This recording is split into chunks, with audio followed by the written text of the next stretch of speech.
कुर्बानियों की किश्तें भरनी पड़ती है, ज़िद पर अड़ना पड़ता है, रोज़ सवेरे जगना पड़ता है, लालच से लड़ना पड़ता है।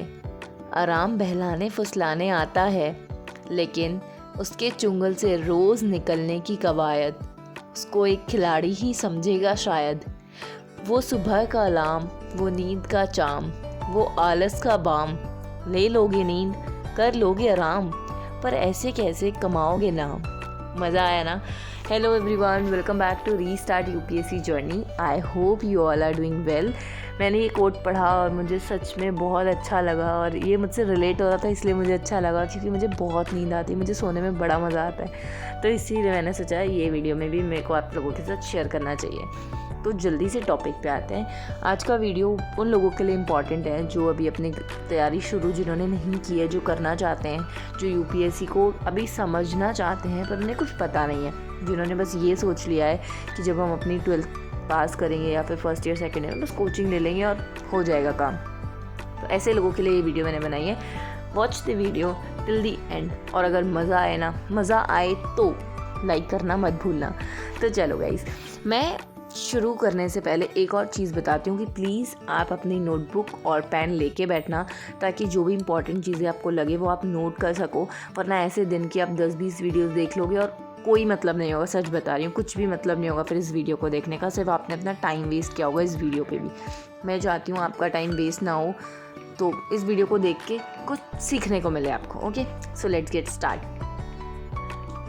तो जिस दिन आप शुरू करो, जिस दिन आपका फर्स्ट डे हो प्रिपरेशन का, कभी भी सारी बुक्स एक साथ खरीदने की गलती मत करना कि आपने यूट्यूब पे वीडियो देखा कि कौन कौन से बुक्स इंपॉर्टेंट होती है, चलो भाई लेने चलेगा। नहीं, आजकल हमारे पास फैसिलिटी है कि हम ऑनलाइन बुक्स ऑर्डर करके अपने घर भी मंगा सकते हैं, या हमारे पास में शॉप्स पे इजीली मिल जाती है बुक्स।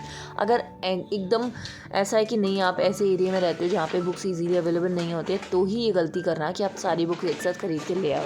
क्योंकि पता क्या होता है, अगर आपने सपोज सारी सिलेबस देखा, सारी बुक्स देख ली कौन कौन सी बुक्स इंपॉर्टेंट है, और आपने बुक्स खरीद भी ली, तो पता है आपको क्या लगेगा हर दूसरे दिन कि यार मैं पॉलिटी पढ़ रही हूँ, मुझे ना इकोनॉमिक्स कर लेनी चाहिए। क्योंकि वो आपको इकोनॉमिक्स की एकदम नई नई बुक दिखेगी, फिर इकोनॉमिक्स करोगे 2 दिन, फिर लगेगा यार ज्योग्राफी की बुक भी इतना कुछ एकदम नई नई लग रही है, इसमें क्या चीज़ें होंगी, इसको पढ़ लेती हूँ। और ऐसे करके आप अपना बहुत सारा टाइम वेस्ट कर दोगे।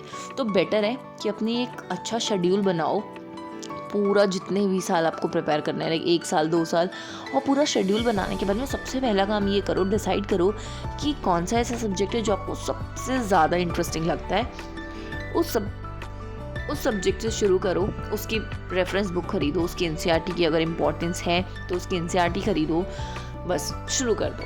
ऐसे शुरू करते हैं। और अगर आप पता है एक ऑर्गेनाइज्ड वे में शुरू नहीं करोगे ना, तो वो 1 महीने 2 महीने चलेगा, लेकिन आप कंसिस्टेंट नहीं कर पाओगे उस चीज़ में। तो बेटर है कि अच्छी गाइडेंस और अच्छे अप्रोच के साथ में अच्छे तरीके से अपनी यूपीएससी की तैयारी को शुरू करो। 4-5 साल देने से अच्छा है, मुझे लगता है 2 साल अच्छे से दे लो, कंसिस्टेंसी से 2 साल दे लो, आराम से आप एग्ज़ाम क्लियर कर लोगे। लेकिन ये चीज़ें हमें नहीं पता होती है, पता है। अगर मैंने बताया कि वीडियो से वही लोग देखें जो अपने 12th में हैं या फिर ग्रेजुएशन के ईयर्स में, ताकि जब आप शुरू करो तो आपके दिमाग में ये चीज़ क्लियर होनी चाहिए कि जैसे ही ग्रेजुएशन कंप्लीट होगी और हम अपना फर्स्ट अटैम्प्ट देंगे, वही हमारा सीरियस अटैम्प्ट होगा। हम कोई ट्रायल के लिए यूपीएससी का अटैम्प्ट नहीं देंगे। कोई बहुत ज़्यादा स्मार्ट इंसान या फिर कोई ज़्यादा बहुत मूर्ख इंसान ही ऐसा होगा जो यूपीएससी का अटेम्प्ट ट्रायल के लिए देगा। Are you getting my point what I am saying? ये 6 साल कैसे निकल जाते हैं ना, मतलब 6 अटेम्प्ट होते हैं, हम कहते हैं ना हमारे पास 6 अटेम्प्ट से, पता भी नहीं चलता कब 6 के 6 अटेम्प्ट निकल गए, फिर रिग्रेट होता है। इसलिए बेटर है कि शुरू ही इस तरीके से करो, इस एनर्जी से करो, और वो एनर्जी ना सिर्फ शुरू में ना रहे, लास्ट तक रहे, जब तक आपका सिलेक्शन ना हो। इट्स ओके, ज़रूरी नहीं है कि फर्स्ट अटेम्प्ट में ही निकले, पर जब भी निकले मज़े से निकले और अपनी जर्नी को एंजॉय करते हुए तैयारी करना। मैं हमेशा ये बोलूँगी, कभी भी एक प्रेशर के साथ में ये मत सोचना कि प्रेशर है यूपीएससी करना, प्रेशर नहीं, छोड़ देना। अगर प्रेशर है तो मज़ा आ रहा है, अगर यूपीएससी की बुक्स को देख के लगाव हो रहा है उन बुक्स से, तो ही आप यूपीएससी की तैयारी करना। वरना लाइफ में बहुत सारी चीज़ें हैं जो आपको बहुत आगे तक पहुँचा सकती है। ठीक है, पता है यार, एक चीज़ मैंने बहुत सुनी है मतलब जब भी मैं किसी भी मोटिवेशनल सेमिनार में गई हूँ या किसी भी इंसान से मिली हूँ, तो वो हमसे पहला सवाल पता है क्या करते हैं कि क्या आपका वाई क्लियर है। क्या आप यूपीएससी की तैयारी करने से पहले आपका वाई क्लियर होना चाहिए कि आपको क्यों करना है यूपीएससी। तो यार मुझे पर्सनली ऐसा लगता है कि ये जो वाई होता है ना, ये टाइम के साथ में ग्रेजुअली क्लियर होता है। शुरू में सब लोग आपको यही आंसर करेंगे कि मुझे अपनी फैमिली के लिए करना है, मुझे फाइनेंशियली इंडिपेंडेंट होने के लिए करना है। लेकिन ये सारे जो आंसर्स हैं वो कॉमन हो चुके हैं। एक यूनिक आंसर जो आपको मिलेगा वो तभी मिलेगा जब आप इस प्रिपरेशन को थोड़ा टाइम दे चुके होंगे। तब आपको सच में समझ आएगा कि आपको क्यों करना है। तो कभी भी इस चीज़ से डिमोटिवेट मत होना। पता है मैं होती थी, मुझसे कोई भी सवाल पूछता था तो मेरे पास कोई जवाब नहीं होता था। और जब मैं ये जवाब दिया करती थी कि मुझे पेरेंट्स के लिए करना है, इंडिपेंडेंट होने के लिए करना है, तो लाइक वो ये बोलते थे क्यों आप पेरेंट्स को प्राउड फील कराने के लिए तो आप एक टीचर भी बन सकते हो, वहाँ भी बहुत रेस्पेक्ट मिलती है, या आप कोई और भी जॉब कर सकते हो। तो वहाँ फिर कोई जवाब नहीं होता था। तो इसीलिए आप कभी इस चीज़ से डिमोटिवेट मत होना कि आपके पास आपका वाई क्लियर नहीं है। वाई क्लियर टाइम के साथ में होता है, ठीक है। नेक्स्ट इम्पॉर्टेंट चीज़ ये कि कभी भी तैयारी बुक्स खरीद के शुरू मत करना। कम से कम 15 दिन तक आप यूपीएससी का सिलेबस को समझना, लर्न कर लेना, आपको सिलेबस टिप्स पे लर्न हो जाए, उसके बाद ही आप अपनी तैयारी शुरू करना। पता है ऐसा लगेगा कि यार क्या सिलेबस याद करना है, मतलब इसमें कुछ समझ ही नहीं आ रहा है, टॉपिक्स ही ऐसे हैं कि समझ ही नहीं आ रहा कुछ। पर ये समझ लेना कि रट रहे हैं हम बस एक बार के लिए सिलेबस को, क्योंकि फिर सोचते हैं ना कि तैयारी शुरू कर देते हैं फिर हम अपना सिलेबस देखेंगे। ऐसा कभी नहीं होता है। आपके पास दो ऑप्शन है, या तो आप अपना पूरा का पूरा सिलेबस तैयारी शुरू करने से पहले, या फिर आप जैसे सब्जेक्ट्स अच्छे से सिलेबस को समझो, सिलेबस को लर्न करो, उसके बाद आप अपने सब्जेक्ट पे जाओ, ठीक है।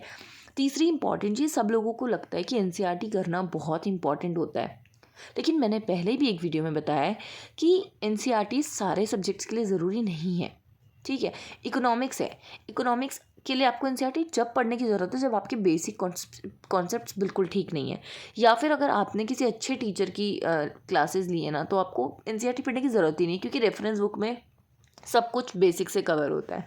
तो और ऑलमोस्ट आजकल बच्चों का ट्रेंड बन चुका है कोचिंग करनी है, कोचिंग करनी है। एक बार मेरी इस बात पे गौर करना, खुद से शुरू का 1 साल तैयारी करके देखना। कोचिंग में हाँ मैं मानती हूँ कि एक टीचर की गाइडेंस ज़रूरी होती है, लेकिन आजकल जो सोशल मीडिया से हमें जो प्रॉफिट मिल रहा है, अगर हम इसे अच्छे पॉजिटिव वे में यूज़ करें तो आप यहाँ से वो गाइडेंस ले सकते हैं। बहुत सारे अच्छे अच्छे टीचर्स हैं यूट्यूब पे, वहाँ से भी आपको अच्छी गाइडेंस मिल सकती है। तो क्योंकि पता है ये बिज़नेस हो चुका है, मैं किसी कोचिंग के अगेंस्ट नहीं हूँ, लेकिन आजकल हर एक कोचिंग इंस्टीट्यूट बिज़नेस करना चाहता है, हर कोई। और ठीक है यार, हर किसी को अर्न करना है, हर कोई लाइफ में आगे जाना चाहता है, तो वो इस तरीके से अर्न करना चाहते हैं। लेकिन इस सोसाइटी में हर तरीके के लोग हैं, और मैंने ये चीज़ नोटिस की है कि लाइक मुश्किल से 10% लोग ऐसे होते होंगे जो बहुत अच्छी फैमिली से बिलोंग कर रहे हैं। अच्छी फैमिली मीन्स जो अच्छे पैसे वाली फैमिली से बिलोंग करके यूपीएससी की तैयारी कर रहे हैं। Almost students middle class family से होते हैं जो कि यूपीएससी की तैयारी शुरू करते हैं, या फिर अपर मिडिल क्लास फैमिली से। तो हम लोगों के ना यार, हमारे पास मतलब ऐसा भी नहीं होता कि हम एकदम ही मतलब हमारे पास कुछ नहीं है, लेकिन ऐसा भी नहीं होता कि हमारे पास बहुत कुछ है। तो इतनी फ़ीस पे करना, like 2 lakh 2.5 lakh, it's not so easy. एक बार कमा के देखना खुद, फिर पता चलेगा कि 2.5 लैक्स अर्न करने में कितना टाइम लग जाता है और कितनी मेहनत लग जाती है, और कितने लोगों के ताने सुनने पड़ते हैं। तो पेरेंट्स की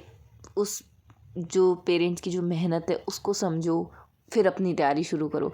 ये मत सोचो कि मैं आई, हाँ मतलब ना, मुझे कुछ लोग कहते हैं कि ये वर्थ इट है भाई, ये वेस्ट नहीं है, ये हम इन्वेस्ट कर रहे हैं अपनी पढ़ाई में। तो इन्वेस्ट अच्छी बुक्स खरीदने में करो, और हाँ करो ऑफ कोर्स कोचिंग, अगर आपको लगता है कि आपको ज़रूरत है तो बिल्कुल आप कोचिंग भी करो। पर पेरेंट्स के बारे में सोचना भी मुझे लगता है कि थोड़ा ज़रूरी है। ठीक है, सबके अपने पॉइंट ऑफ व्यू है। आप अपने पॉइंट ऑफ व्यू शेयर करने के लिए कमेंट सेक्शन है आपके पास, आप वहाँ शेयर कर सकते हैं कि आपके क्या थॉट्स हैं। और यही कुछ चीज़ें थी जो मुझे बतानी थी। फिर भी आपको लगता है कि कुछ आपके डाउट्स हैं तो you can easily ask me in comment section.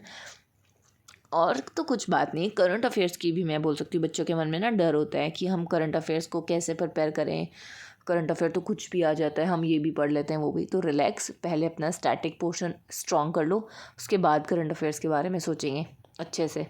मैंने बताया हुआ है वीडियो में करंट अफेयर के बारे में, कैसे शुरू से आप करंट अफेयर प्रिपेयर कर सकते हो। तो आप वो वीडियो भी देख सकते हो जाके, प्लेलिस्ट में आपको मिल जाएगी वीडियो।